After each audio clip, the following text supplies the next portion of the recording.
Лайк басқаннан неге аясыздар? Саусақтарыңыз 10 тонна болса да бісміллә деп көтеріп, лайк басып бермейсіздер ме? Комментарий жазып. Путин қазір шықпа жаным шықпа деп жаны тұмсығының ұшында тұр. Ал осындай жағдайда Ресейдің жаңағы Латвия, Литва, Эстонияға не Польша жаққа соғыс ашамыз, екінші соғыс майданын ашамыз, немесе Қазақстанда ерекше әскери операция өткіземіз дегеннің барлығы тек бөрі арығын білдірмес, сыртқа жүнін қампайтар ғана болуы мүмкін. Бірақ бір нәрсе анық, Қазақстанның халқы соғысқа дайын. Қазіргі қаңтар қырғынына да әбден жаңа 10 мыңнан артық қазақ тұтқындалды. Олардың 10 мың ата-анасы, 10 мың аға бауыр әпкесі, 10 мың жерлес туыстасы, рулас тайпаласы, 10 мың дос-жараны бар, есептей бер. Қазақ халқы соғысқа дайын. Егер Ресей Қазақстанға басып берсе, онда бүкіл дүниежүзілік қауымдастық, бүкіл дүниежүзі ресми түрде Ресейге деген санкцияны онан арман күшейтетіні, тура Украинаға көмектескендей қару-жарақпен, ерікті армиямен, ең озық техникамен көмектесуі де ешқандай күдік жоқ. Ал Ресей енді, Путин енді сау адам емес қой. Сау адамның ойымен жынды адамның ойы ұқсамайды. Путин ресми түрде психикалық ауытқуға ұшыраған. Ол енді қандай ойлайды? Онсыз да Ресейдің бір қарамағындағы вассалдық тәуелді болып тұрған Қазақстанға соғыс ашып, мүмкін өзінің Украинада төгілген абыройын сөйтіп, Украинды ала алмасақ та Қазақстанды алдық деп, орыс шовинистерінің алдында өзінің төгілген бетін қалпына келтірмекші ме, ол жағын тек бір Құдай біледі. Ғайыпты жаратушыдан басқа ешкім білмейді. Бірақ соғыс болатын болса, Тоқаев бірден беріледі. Ал қазақ халқы мүмкін партизандық соғысқа кіріседі. Ал қару-жарақпен қамдау мәселесін сол Еуропа, Америкамен ол кезде сөйлесеміз. Тағы қандай сұрақ бар?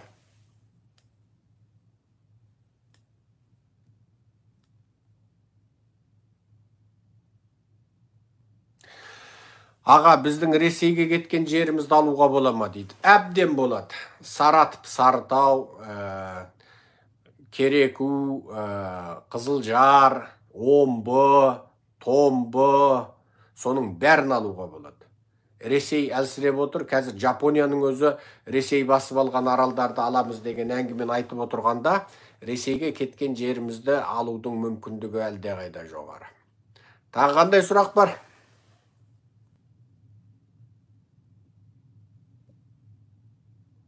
Мына YouTube-та оқиын. Секаға Қазақстанда қымбатшылық қашан тоқтайды? Қазақстанда қымбатшылық қашан тоқтайды? Назарбаевтың әулеті Қазақстандағы бүкіл байлығынан арылғанда, Тоқаев тұтасымен биліктен кеткенде, мынау билікте отырған Назарбаевтан Тоқаевқа аманатқа қалған қалың нұротаншы, қалың ұры-қары қарақшы, қалың парақор судья, өңкөй топас жағымпаз, осы министрлер, бүкіл депутаттар, бүкіл облыс аудан әкімдері, бүкіл полиция киімі тұтасымен қызметтен кетіп, бәрі жаппай тұтқындалып, халықаралық әділ сарапшылар мен тәуелсіз бақылаушылардың қатысуында барлығына қылмыстық іс қозғалып, барлығы айлар жылдар бойы тергеліп, сотталатыны сотталып, атылатыны атылып, қамалатыны қамалып, орнына су жаңа жастардан ұйымдасқан ауыл, аудан, облыс, республикалық билік құрылымы жасақталғанда, қазақ халқы шынайы тәуелсіздікке жеткенде Қазақстандағы бүкіл мәселе шешіледі. Қымбатшылықта шешіледі, жерсіздікте шешіледі, азық-түліктің қымбаттауы, ақшаның құнсыздану, жұмыссыздықта шешіледі. Жастарымыздың барлығын, кез келген қазақтың жасын өзі қалаған Еуропа, Америкадан оқуға, мемлекет есебінен оқытуға мүмкіндік болады. Ең қарапайым, білімсіз, сауатсыз деген ең қарапайым қазақтың өзі мемлекеттің жерасты байлығы, мұнай, газдан, уран, алтын, күмістен түскен пайдадан игіліктенеді. Жаңа туған балалардың әрқайсының есеп шотына $500 миллион 1 миллионға дейін ақша салатын, тура қазақ халқы ішсе алдында, ішпесе артында болатын нағыз уайымсыз, қайғысыз сондай бір кезеңді мына қазіргі Сәбеттен Назарбаевқа мұраға қалған, Назарбаевтан Тоқаевқа аманатқа қалтырылған, мынау өңкөй қолынан боқ келмейтін, ұрдаған жырдағаннан басқаны білмейтін, коррупцияға, іріп пішіруге әбден белшесіне дейін батқан, бүкіл осы қазақ халқын теспей сорып, Сәбет осы қалың сұмырайды құртқан кезде қазақтар нағыз азаттыққа жетеді. Сол кезде бақытты өмір басталады.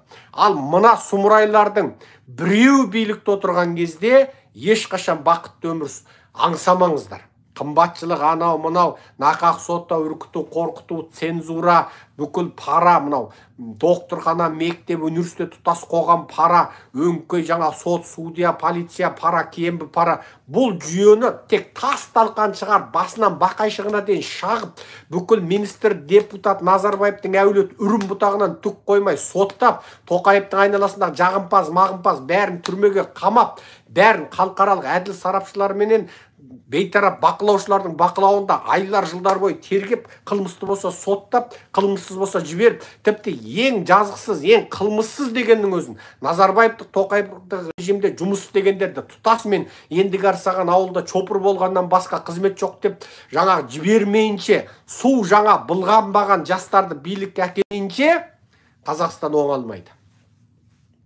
Менің сөзім осы. Ал тағы қандай сұрақ бар? Ал міне жерде базар жоқ дейді. Ал Ресей, Қазақстан, тағы секе күнде Қазақстан, да не дейді?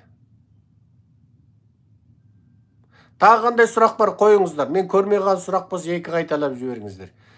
Лайк басып, комментарий жазып, сұрақ қойып, бөлісіп, таратып, алпыс апа 70 жезделеріңізге жіберіп, Серікжан Біләшұлы онлайн сұрақ жауапқа жауап беріп жатыр деп жіберіп тұрыңыздар. Ендеше бөлісіңіздер. Ал тағы қандай сұраққа?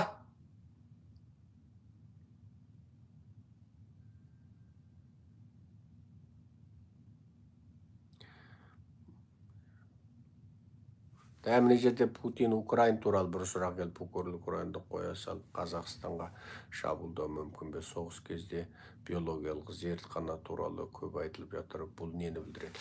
Соғыс кезінде биологиялық зертхананы айтып жатқаны Байденнің өзі айтты. Ресей енді Украинаға мына танкі, жер қарулары, сосын мына зымырандармен атқылаған өнім берген жоқ.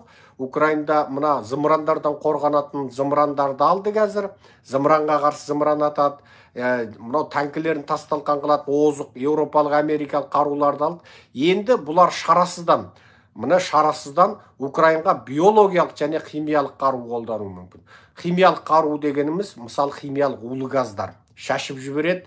Ол сен оны қорғанып үлгермейсің, ауаны ластайды, суды ластайды, адамдар өледі. Екіншісі биологиялық қару, яғни вирус таратуы мүмкін. Коронавирус сияқты вирус таратып бүкіл халықты ауру қылуы мүмкін. Оны жаңа қорғанып үлгере алмайды. Биологиялық жаңағы вирустық химиялық қарулардан қорғану өте қиын.